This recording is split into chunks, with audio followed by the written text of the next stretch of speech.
하나님의 말씀 나누겠습니다. 자, 로마서 1장 1절로 7절 말씀 교독하겠습니다.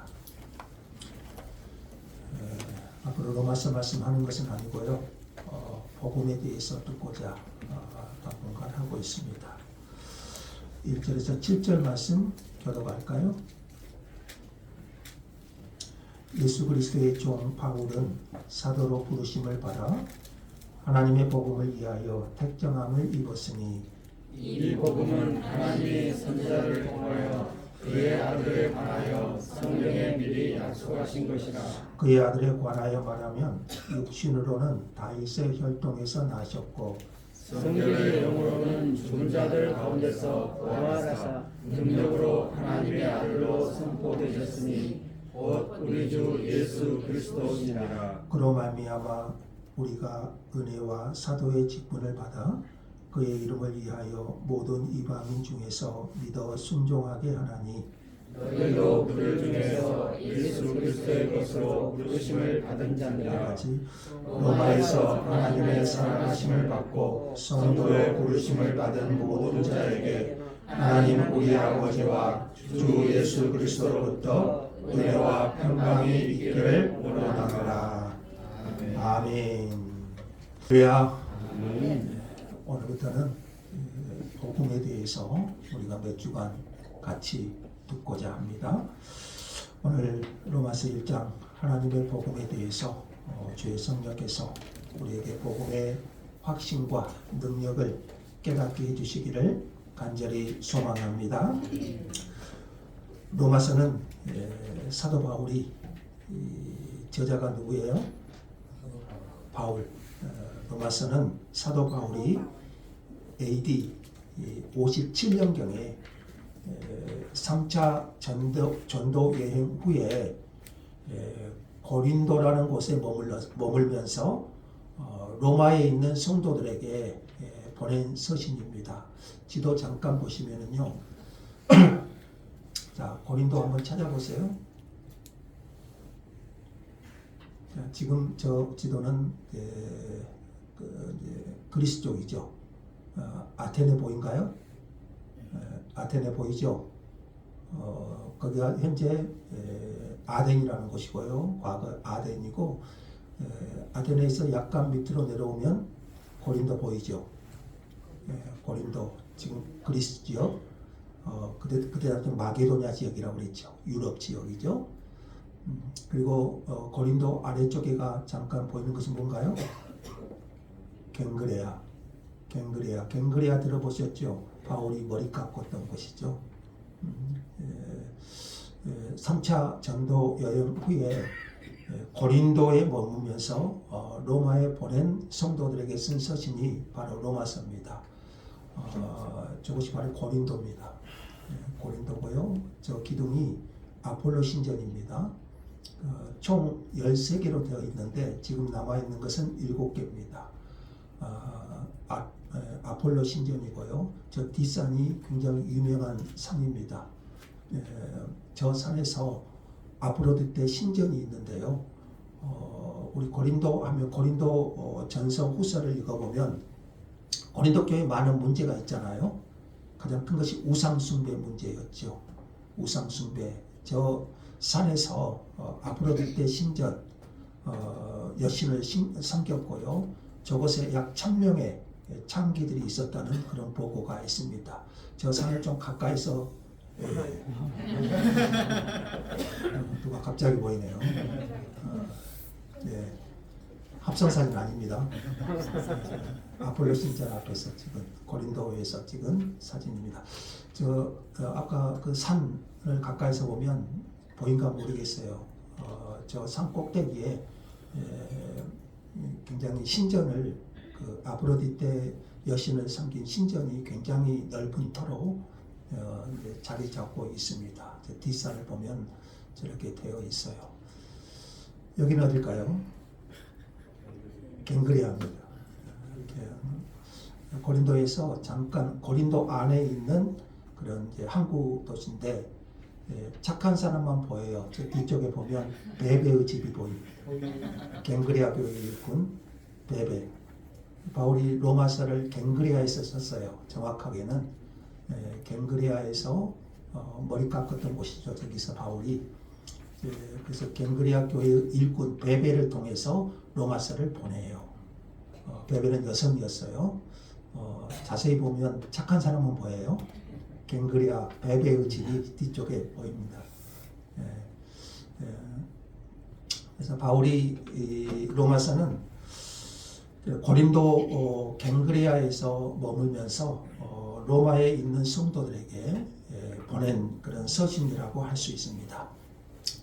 마틴 루터는 로마서는 신약 성경의 중심부요 순수 복음이다 이렇게 말했고요. 루터가 이 로마서를 기초로 해서 종교 개혁을 단행하죠. 오직 의인은 믿음으로 말미암아 살리라. 그래서 종교 개혁을 단행했고요. 칼빈은 로마서를 공부하지 않으면 성경을 이해할 수 없다. 모든 성경책이 다 없어지더라도 로마서만 남으면 기독교의 진리는 그대로 보존된다. 이런 말도 했고요. 또 어떤 학자는 천재지변으로 온 세계의 성경책이 없어진다고 해도 로마서만 있으면 충분히 구원을 얻을 수 있다. 그렇게도 말했습니다. 이 점에서 로마서는 복음이 무엇인지 알려주는 굉장히 중요한 성경 중의 성경이다. 이렇게 말할 수 있고요. 로마서의 중심 주제는 복음입니다. 복음. 로마서의 중심 주제는 뭐라고요? 복음입니다. 복음은 영어로 굿뉴스, 기쁜 소식, 복된 소식 이렇게 말하지요. 왜 복음이 기쁜 소식일까요? 왜 복음이 복된 소식일까요? 이유는 간단합니다. 복음이 바로 구원의 소식이기 때문입니다. 인간을 죄와 사망에서 영원한 구원에 이르게 하는 소식이기 때문입니다. 그러면 이 복음이 필요한 사람은 누구일까요? 먼저는 복음을 알지 못하는 불신자들일 것입니다. 복음을 알지 못하는 불신자들이 이 복음을 들어야 됩니다. 로마서의 중심 주제가 뭐라고 했죠? 복음이라면 그러면 로마서는 누구를 대상으로 기록되었을까요? 당연히 불신자들이어야 됩니다. 왜요? 복음을 알지 못하는 불신자들이 듣고 구원을 받아야 되기 때문이에요. 그런데 로마서의 1차적 수신자가 로마서를 기록한 바울의 그 1차적 대상자가 불신자가 아니라는데 우리의 관심을 두어야 됩니다. 자, 1장 15절 한번 볼까요? 15절에 그러므로 나는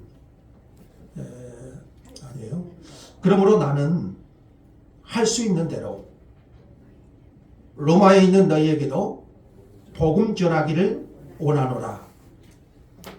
바로 이 점이 바울 사도가 로마서를 기록한 1차적 목적입니다.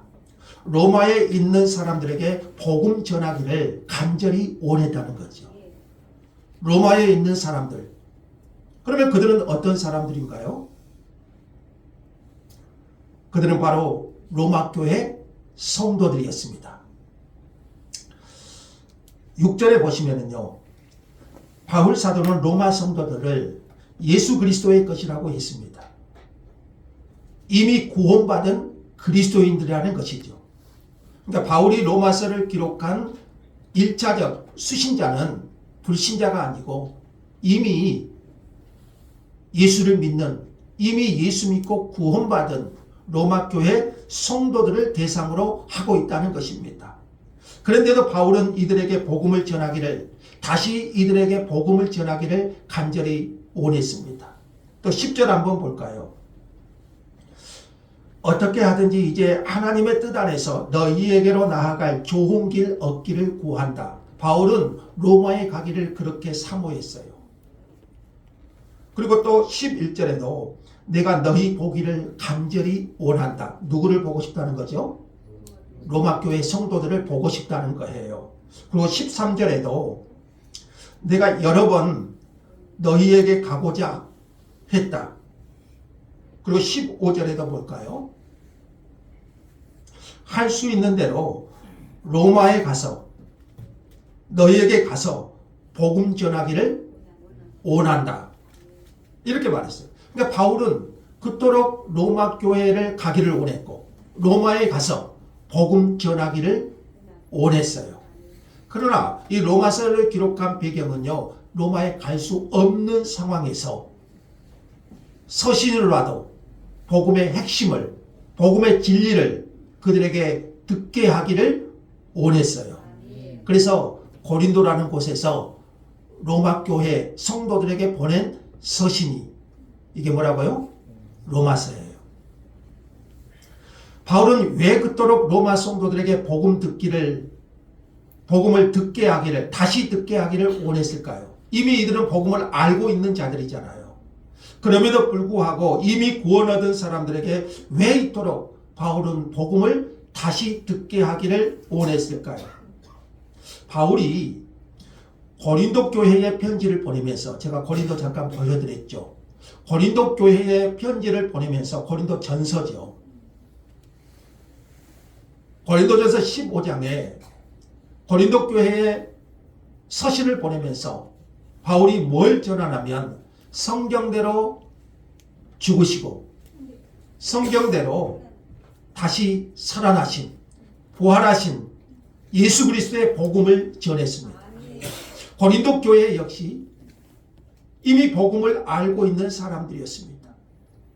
당시 고린도 교회는 많은 문제들이 있었습니다. 은사 문제, 그리고 우상 문제, 우리가 본 것처럼 아폴로 신전이라든지 그 고린도 뒷산에서 섬기는 아프로디테 여신이라든지 많은 우상의 문제들이 있었고요. 거짓 교사, 그로 인해서 고린도가 또 항구 도시잖아요. 갱그리아 항구 도시로서 굉장히 도덕적 타락, 더 나아가서 고린도 교회는 분파 문제가 있었어요. 바울파, 아볼로파, 그리스도파. 자, 이런 문제들로 서로 다투고 있었어요. 이런 고린도 교회가 복음을 다시 들음으로 이런 문제들이 해결되고 회복될 것을 믿었기 때문입니다. 오늘부터 우리는 몇 주간 복음을 다시 들으려고 합니다. 로마 교회가 다시 복음을 들었던 것처럼 고린도 교회가 복음을 다시 듣고 그런 모든 문제의 갈등에서 해결되기를 원했던 것처럼 오늘 우리는 다시 복음 앞에서 우리의 신앙을 세우고 점검해보는 시간을 가졌으면 합니다. 로마서를 연구하는 학자들은 바울이 로마 교회에 복음을 다시 듣게 한 이유에 대해서 여러 가지로 말합니다. 어떤 주장은 로마 교회에 전해진 다른 복음, 왜곡된 복음의 수정을 위해서 바울이 로마서를 기록했다. 자, 로마서의 핵심 주제가 뭐라고요? 복음. 로마에 전해진 다른 복음, 왜곡된 복음의 수정을 위해서 순복음이 무엇이냐, 진짜 복음이 무엇이냐, 그것을 위해서 로마서를 기록했을 것이다. 어떤 주장은 당시 세계의 수도인 로마를 복음의 진지로 구축하기 위해서 이 로마서를 기록했을 것이다. 그러나 저는 로마서 1장 11절에 그 이유를 찾을 수 있다고 봅니다. 11절 한번 볼까요? 같이 한번 읽어볼까요? 내가 너희 보기를 간절히 원하는 것은 어떤 신령한 은사를 너희에게 나누어 주어 너희를 경고하게 하려 함이니, 저는 이것이 로마서의 기록 목적이라고 봐요. 로마 성도들에게 바울이 그들 보기를 간절히 원하는 것은 어떤 신령한 은사를 너희에게 나누어 주어 너희를 경고하게 하려 함이니, 신령한 은사는 선물이죠. 스피리추얼 기프트, 신령한 은사를 그들에게 나누어 주고 싶다. 그럼 이 신령한 은사는 뭘까요? 15절에 보시면 이 신령한 은사는 복음인 것을 알 수가 있습니다. 복음 전하기를 원한다. 그러니까 신령한 은사는 어떤 우리가 예수를 믿고 기독교 신앙 안에서 쓰러지고 넘어지고 귀신 쫓지고 병 고치고 이런 어떤 신령한 은사가 아니라 영적인 선물이에요. 하나님의 선물이에요. 기프트. 그것이 뭡니까? 복음이라는 거죠. 자, 이렇게 로마 성도들이 복음을 다시 듣게 해서 로마 교인들을 견고히 세우고자 하는 것이 바울이 로마에 가고자 한 목적이고 이 로마서를 기록한 목적입니다. 그래서 바울은 로마에 가고 싶어 했고 로마에 가서 복음을 전하고 싶어 했고 그들의 신앙을 견고히 세우고 복음의 열매를 맺게 하기 위함이었습니다. 여러분, 복음은 능력입니다. 16절 하반절 한번 볼까요? 이 복음은 모든 믿는 자에게 구원을 주시는 하나님의 능력이 됩니다. 복음은 하나님의 능력입니다. 사람의 능력이 아니라 하나님의 능력입니다. 저주의 죽음을 생명의 축복으로 바꾸는 능력입니다. 사망에서 생명으로 옮겨놓은 능력입니다. 지옥을 천국으로 바꾸어버리는 능력입니다. 죄인된 인간을 하나님의 백성으로 바꾸어버리는 능력입니다. 뭐가 그럴까요? 복음이 그렇죠. 그래서 독일의 신학자인 칼 바르트라는 유명한 신학자가 있는데요. 칼 바르트는 이러한 복음의 능력을 인브레이킹, 파입 이런 단어를 썼는데 이게 뭐냐면 여러분 드릴 있잖아요. 드릴. 강한 드릴이 콘크리트 벽을 뚫고 들어가는 것처럼 어떤 곳도 뚫고 들어오는 힘. 뭐가요? 복음이. 드릴처럼 어떤 강한 벽도 뚫고 들어가는 파이프, 인브레이킹, 힘. 그것이 바로 복음이다. 이렇게 말합니다. 그래서 바울은 복음이 능력이라는 것을 안 사람이었어요. 그래서 이 복음이 들어가면 사람이 변화돼요. 이 복음이 들어가면 이 복음은 어떤 것도 뚫고 들어갈 수 있는 힘이에요. 사람을 변화시키고 사람을 하나님의 사람이 되게 하고 예수 그리스도 앞에 무릎을 꿇게 하고 그 사람을 사망에서 생명으로 옮겨지는 능력. 이게 다른 것이 없어요. 복음이에요. 제가 항상 말씀드리죠. 제가 예수 믿게 생겼나요? 안 생겼어요?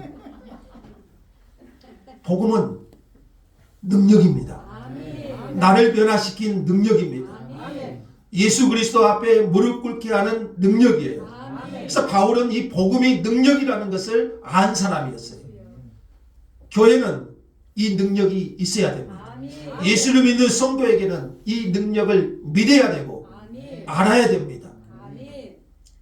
모든 사람이 복음 앞에 무릎을 꿇습니다.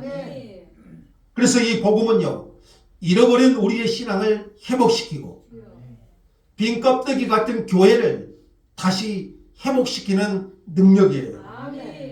복음은 우리의 무너진 신앙을 다시 회복시켜서 세울 수 있는 거예요. 그래서 복음은요, 불신자들이 들어야 되지만 이미 예수 믿는 우리가 다시 들어야 될 복음이에요. 바울이 로마서를 쓴 이유가 무엇이었습니까? 불신자들의 회심을 위한 것이었나요? 아니에요. 로마서가 쓰여질 때 이미 로마에는 교회가 있었고 이 로마 교회 성도들, 이 서신을 받는 사람들은 이미 예수를 믿는 사람들이었어요. 이미 예수 그리스도의 십자가로 말미암아 구원받은 사람들이었다는 것입니다. 그런데 왜 그들에게 다시 복음을 듣게 하고자 했습니까? 복음의 감격을 잃어버린 로마 성도들에게 그들의 심령에 복음의 불을 다시 붙이기 위함이었습니다. 아멘. 신앙의 기쁨을 잃어버린 성도들에게 살아계신 하나님을 다시 만나는 은혜를 경험하게 하기 위함이었습니다. 아멘. 이 복음이 거대한 로마 문화를 이기게 하는 능력이기 때문입니다. 아멘. 이 거대한 세상 문화를 우리가 어떻게 이길 수 있겠습니까? 복음이 아멘. 로마 성도들을, 오늘 우리를 다시 세우고 그 복음의 간격을 회복하고 이 시대를 이기게 할 수 있기 때문이잖아요. 아멘. 그래서 오래 믿은 사람이라고 할지라도 우리는 다시 복음을 드려야 됩니다. 아멘. 교회가 뭔가요? 이 복음을 듣는 곳 아닙니까? 우리는 복음을 다시 들음으로써 죽어있는 우리의 심령이 살아나고 죽어있는 교회가 살아나고 아멘. 우리가 그 복음으로 다시 도전을 받아야 됩니다. 아멘. 아멘. 이렇게 복음은 우리 가슴에 다시 불을 지릅니다. 복음은 다시 세울 능력이 있습니다. 아멘. 어거스틴이요, 유명한 신학자죠. 성 어거스틴. 근데 그가 예수를 믿기 전에는 굉장히 타락한 그런 삶을 살았지 않습니까? 이단에 빠졌고 마니교라는 이단에 빠졌고요. 어머니 모니카가 얼마나 어거스틴을 위해서 그 자녀를 위해서 기도합니까? 그래서 유명한 말이 있죠. 기도의 자식은 망하지 않는다. 누가 한 말이에요? 어거스틴의 어머니 모니카가 한 말이잖아요. 기도의 자식은 결코 망하지 않는다. 아멘. 어머니는 끝까지 어거스틴을 위해서 기도해요. 어거스틴은 문란하고 타락한 삶, 거기다가 마니교라는 이단에 빠져서 돌아올 기미가 보이지 않습니다. 그 어머니는 끝까지 기도합니다. 그런데 어거스틴이 어느 날 이탈리아 밀라노 그 한 친구의 저택에서 우연히 그 어린아이가 불려오는 찬송가 한 소절을 듣게 됩니다. 근데 저는 이게 성령의 역사다고 봐요. 이게 복음의 능력이거든요. 아멘. 지금은 전혀 반응이 없을지라도 어느 순간에 복음은요, 드릴과 같다고 했잖아요. 어떤 것도 뚫고 들어가는 힘이에요. 아멘. 어거스틴의 마음을 그 순간에 뚫고 들어가요. 복음이. 아멘. 그래서 그 어린아이가 부른 노래 한 소절이 무슨 의미가 있겠어요. 그런데 하나님이 역사하시니까 아멘. 성령의 능력으로 어거스틴이 그 한 소절에 넘어집니다. 아멘. 그 어린아이가 불렀던 노래가 이거예요. 라틴어로 톨레레게 이건데 우리나라로 해석하면요, 집어 읽어라 그런 뜻이에요. 그러니까 뭐예요? 성경을 집어서 읽어라 그런 노래예요. 집어 읽어라. 그 순간에 어거스틴의 마음이 감동이면서요, 성경을 읽어 내려갑니다. 그런데 로마서를 읽어요. 그가 읽은 본문이 이거예요.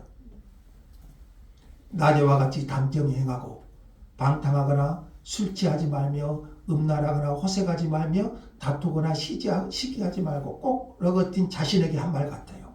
그렇게 방탕한 삶을 살았거든요. 오직 주 예수 그리스도로 옷 입고 정욕을 위하여 육신의 일을 도모하지 말라. 아멘. 여러분, 우리가 잘 들었던 말씀이잖아요. 아멘. 근데요, 어떤 말씀은요, 그 사람에게 순간 성령의 능력으로, 복음의 능력으로 꽂혀요. 아멘. 그때 어거스틴이 변화돼요. 아멘. 물론 어머니 모니카의 기도가 있었지만 성령의 능력으로 어거스틴이 변화됩니다. 하나님의 사람으로 변화되고요. 우리 기독교의 두 거장하면은 루터, 어거스틴, 칼빈 이렇게 말하지 않습니까? 어거스틴은 그래서요, 당대 최고의 신학자가 되지. 아멘.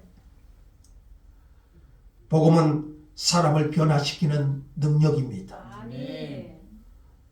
요한 예술에도요, 루터가 쓴 로마서 서론을 경청하다가 루터의 로마서 강해를 읽다가, 때로는 그래요. 어떤 사람은요, 책을 읽다가 성령께서 그 사람을 사로잡습니다.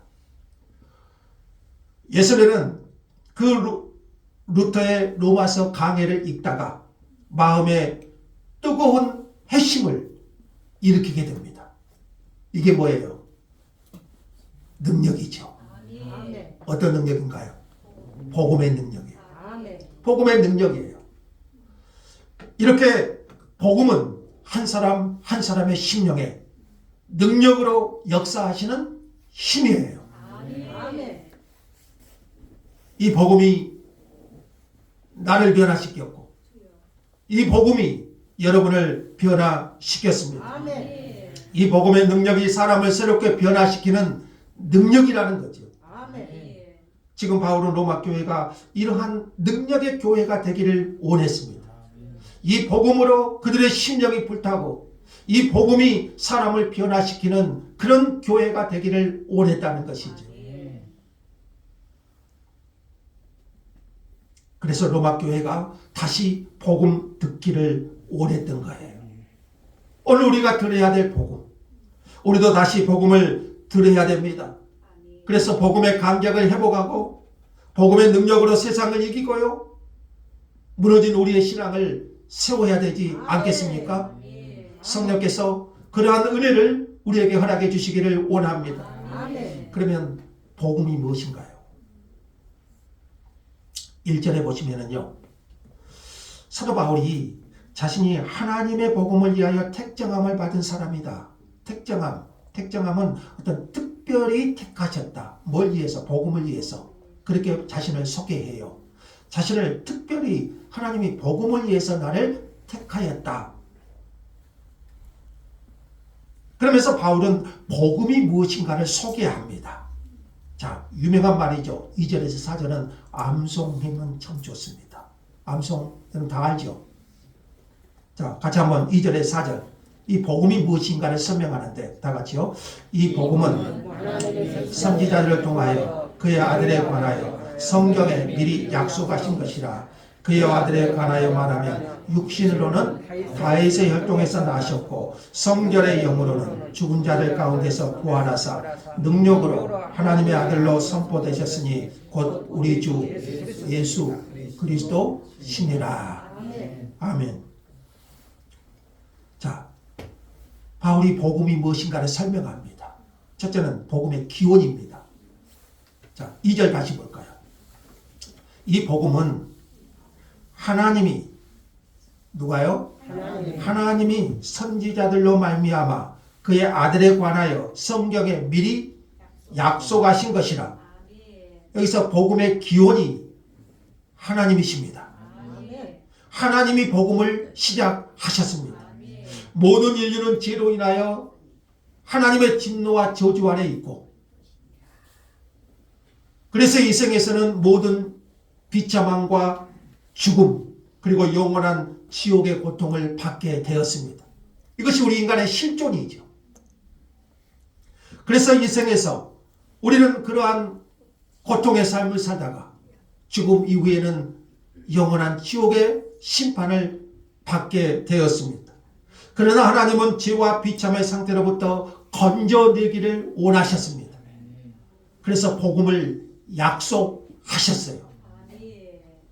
복음은 바울 사도가 만든 것이 아닙니다. 복음은 어떤 훌륭한 사람들에 의해서 고안된 것이 아닙니다. 복음은 어느 날 하늘에서 갑자기 뚝 떨어진 것이 아닙니다. 복음은 하나님께서 시작하신 거예요. 그래서 복음의 기원이 하나님이에요. 그래서 우리는 하나님의 복음이라고 말해요. 바울이 하나님의 복음을 위하여 택정함을 입었다. 누구의 복음이죠? 바울의 복음이 아니에요. 하나님의 복음. 하나님의 복음이라는 것은 하나님이 주도하시고 하나님이 계획하신 거라는 거예요. 그래서 선지자들을 통하여 그의 아들에 관하여 성경에 미리 약속하신 거예요. 이것이 복음의 권위입니다. 이것이 복음의 신빙성이에요. 이것이 복음의 가치예요. 그러면 두 번째로 복음의 내용이 뭔가요? 하나님께서 시작하신 복음의 내용. 2절 다시 보시면 그의 아들에 관하여 성경에 약속하신 것이다. 그래서 복음의 내용은 뭐죠? 그의 아들에 관한 거예요. 그의 아들. 그럼 그의 아들은 누군가요? 예수 그리스도죠. 성경에 약속된 예수 그리스도. 그러니까 복음의 핵심은 누군가요? 예수 그리스도. 이 복음을 시작하신 분이 하나님이시고 그의 아들에 관하여 복음의 내용, 복음의 핵심은 예수 그리스도십니다. 아멘. 그러면 질문할게요. 복음이 누구십니까? 예수 그리스도시죠. 아멘. 복음. 그러면 이제 바울은 이 복음이신 예수님이 어떤 분이신가? 그걸 설명합니다. 자, 먼저 3절에요. 복음이신 예수님은 첫째로요, 참 사람이십니다. 3절, 그의 아들에 관하여 말하면 육신으로는 다윗의 혈통에서 나셨고, 그래서 첫째로 예수님은요, 복음이신 예수님은 사람의 아들이셔요. 그러니까 참 인간이라는 것이었죠. 이것은 예수님의 인성 이렇게 말합니다. 인성. 예수님은 육신으로는 다윗의 혈통으로 이 세상에 오셨습니다. 왜 그렇게 오셨죠? 성경의 약속대로. 그렇게 약속하셨어요. 성경의 약속대로 그리스도를 다윗의 혈통으로 이 땅에 보내셨습니다. 그래서 우리가 마태복음 보면 아브라함과 다윗의 자손 예수 그리스도의 세계라 그러죠. 그래서 육신의 아버지 요셉이 다윗의 후손이잖아요. 이단들이 믿는 교주가 아무리 자기가 메시아 구원자라고 해도요 설득력이 없어요. 왜요? 그들은 문시가문, 이시가문에서 태어났기 때문에. 우리의 메시아인가요? 될 수가 없어요.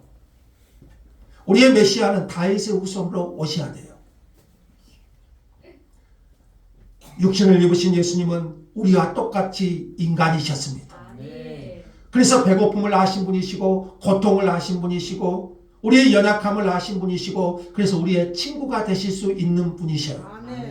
진히 인간이셨기 때문에 우리의 모든 슬픔을 아시고 우리의 모든 질고를 아시고 내 눈물을 이해하시는 분이셔요. 두 번째로 4절. 예수님은 참 인간이시지만 하나님의 아들, 참 신이십니다. 성결의 영으로는 죽은 자들 가운데서 부활하사 능력으로 하나님의 아들로 선포되셨으니 이것은 예수님의 신성입니다. 신성. 죽은 자들 가운데서 부활하신 것은 예수님의 신성을 가장 잘 드러내는 표현입니다. 이 땅에 존재했던 모든 인간은 죽음을 이기지 못했습니다. 하지만 예수님은 죽음을 이기시고 부활하셨습니다. 사람이 죽었다는 것은 뭔가요? 사람이 죽었다는 것은 죄인이라는 증거죠. 그래서 로마서 보면은 죄의 삭이 뭐예요? 사망이잖아요. 사람이 죽었다는 것은 죄인이라는 증거예요. 그런데 예수님은 죽음을 이기시고 부활하셨습니다. 이것은 예수님이 죄 없는 하나님의 아들이시라는 증거예요. 그래서 예수의 부활은 예수님의 신성을 드러내는 가장 중요한 증거예요. 하나님의 아들이라는 것은 예수님이 하나님이시라는 증거예요. 사람의 아들은 누군가요? 사람이죠. 호랑이 아들은 호랑이죠. 하나님의 아들은요? 하나님이잖아요. 하나님의 아들은 하나님이에요. 그래서 예수님이 참 인간으로 오셨지만 참 신, 하나님이라는 증거지요. 그것이 뭘로 증거됐다고요? 부활로서. 그러므로 하나님의 복음이신 예수님은 참 인간이시며 참 하나님이십니다. 이로써 예수님은 하나님과 죄인된 인간 사이에 중보자가 되시기에 합당하신 분이 되셨습니다.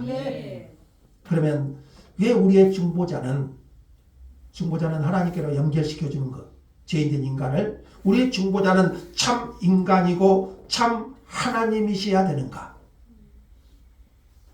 자, 우리가 오후 예배 하이델베르그 요리문답 배우죠. 거기에 이렇게 물어요. 중보자는 왜 참 인간이고 의로운 분이셔야 합니까? 이렇게 질문해요. 답을 한번 우리가 읽어볼까요?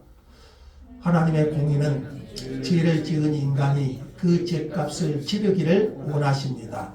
중보자 자신이 죄인이라면 다른 사람을 위해 보상할 수 없기 때문입니다. 무슨 말인지 아시겠는가요? 예수님이 참 인간으로 오셔야 될 이유는요, 인간이 죄를 범한 거잖아요. 그 인간을 구원하기 위해서는 동물이나 짐승이 아닌 인간이 죄값을 대신 치러야 돼요. 동물이나 짐승이 인간의 죄값을 치를 수는 없어요. 구약의 그것은 모형이었잖아요. 인간이 죄를 범한 것이니까 인간이 그 죄값을 치러야 돼요. 그래서 예수님은 참 인간으로 이 땅에 오신 거예요. 세상의 공자인들, 석가인들, 아무리 훌륭해도 죄가 있는 인간은 될까요? 안 돼요? 안 돼요. 아무리 훌륭한 성자라고 해도 누구든지 죄인인 사람으로서는 다른 사람을 위해 죄값을 치를 수 있을까요? 없어요. 그러기에 사람은 사람이지만 아담과는 다른 사람, 아담의 범죄에 속하지 않는 중보자를 인간은 필요로 하는 거예요. 그래서 하나님의 복음이신 예수님은 참 인간으로 오셔야만 했고, 죄가 없으신 의로우신 하나님이셔야만 했던 거예요. 그래서 디모데전서 2장 5절은 이렇게 말하죠. 다 같이요. 하나님은 한 분이시요 또 하나님과 사람 사이의 중보자도 한 분이시니 곧 사람이신 그리스도 예수라. 우리는 예수를 믿습니다. 우리의 유일한 중보자 예수 그리스도를 믿습니다. 그분은 우리를 위해 참 인간으로 오신 분이십니다. 우리의 문제를 아시고 우리의 아픔을 아시고 우리의 연약함을 이해하시는 분이십니다. 나아가 그분은 죽음을 이기신 하나님의 아들이십니다. 무덤 속에 갇혀있지 않고 다시 살아나셨습니다. 그러기에 우리의 영원한 중보자가 되시는 거예요. 우리는 예수를 믿습니다. 자, 이렇게 바울이 복음이신 하나님의 아들에 대해 설명하면서 그의 아들에 관하여 맺은 결론이 무엇입니까? 4절 하반절 우리는 이것만 기억합시다. 그 아들이 어떤 분이신가? 곧 우리 주 예수 그리스도 신이라. 복음이신 그 하나님의 아들이 우리의 주, 그 예수가 그리스도다. 곧 우리 주 예수 그리스도 신이라. 예수님께서 제자들에게 물으신 적이 있죠. 너희는 나를 누구라 하느냐. 그때 베드로가 유명한 신앙 고백하죠. 주는 그리스도시요 살아계신 하나님의 아들이시다. 이렇게 고백하죠. 예수를 주라고 할 때, 자, 우리 주 예수 그리스도, 예수를 주라고 할 때 여기에는 두 가지 중요한 뜻이 담겨 있습니다. 하나는 예수가 하나님이라는 뜻의 주, 로드, 모든 것의 주인, 예수님이 하나님이시라는 고백, 로드, 주라는 뜻이 있고, 또 하나는 우리를 죄에서 구원하시는 주, 이것이 세이버, 주, 우리를 죄에서 구원하시는 구주, 구세주, 그런 의미가 있지요. 그래서 예수님은 우리의 로드, 주님이 되시고 우리를 죄에서 구원하는 구세주, 그 구주가 되십니다. 그리고 그리스도라고 그랬죠. 예수님은 우리의 그리스도, 예수 그리스도. 예수는 이름이고 그리스도는 직분이에요. 그리스도라는 뜻은 뭐 기름 부은 자, 구원자, 메시아라는 의미가 있잖아요. 그래서 예수님은 우리의 메시아, 구원자가 되십니다. 그래서 우리는 찬송하죠. 예수는 그리스도. 예수는 누구예요? 그리스도. 우리의 구원자, 메시아. 예수님은 육신의 몸으로 이 땅에 오셨고, 그리고 죽으셔서 사망 권세를 깨뜨리셨고, 다시 부활하심으로 우리에게 참된 생명을 주신 분이십니다. 이것이 복음이죠. 그래서 복음을 뭐예요? 굿뉴스, 기쁜 소식. 이렇게 말해요. 아멘.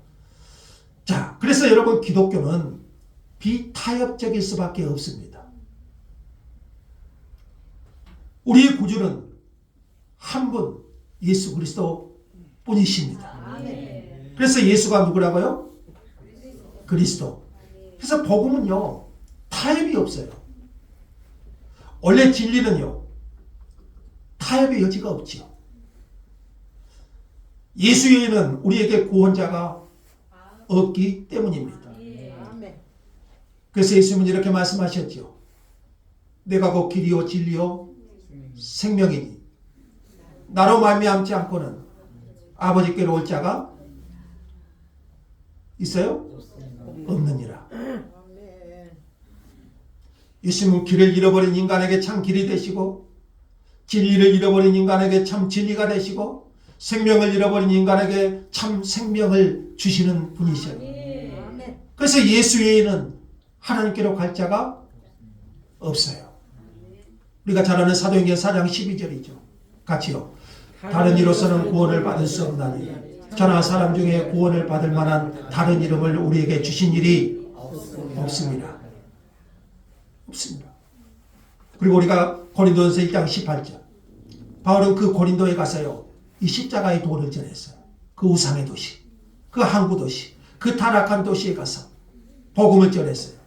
그러니까 사람들이 그 복음 앞에 무릎을 꿇어요.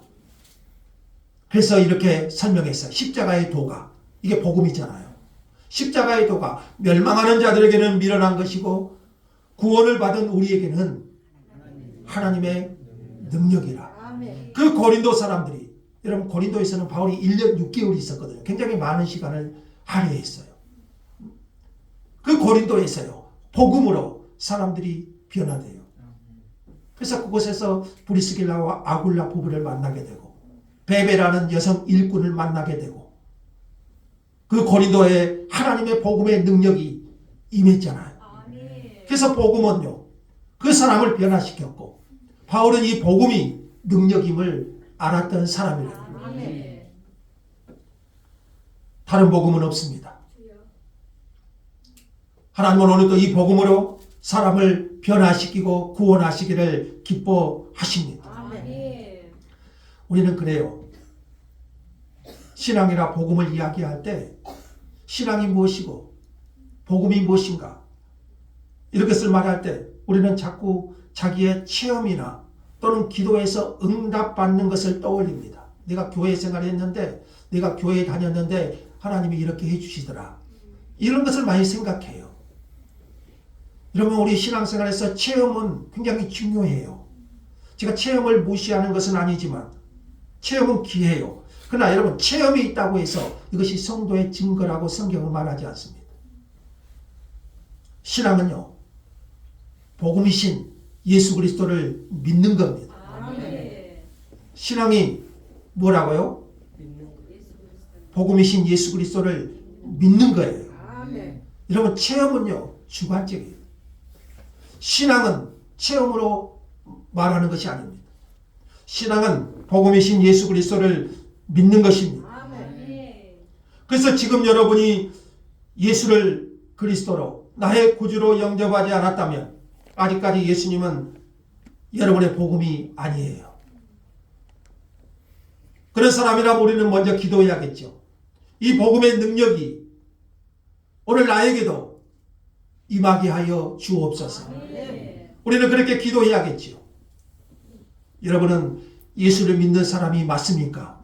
아멘. 막연한 교훈을 받아들이는 사람이 아니라 막연하게 교회에 다니고 막연하게 어떤 진리를 받아들이는 것이 아니라 정말 예수님이 이 땅에 오셔서 나를 위해 죽으시고 부활하셔서 그 예수 그리스도만을 의지하는 것이 내가 하나님의 백성임을 분명히 믿습니까? 아멘. 이런 질문 앞에요.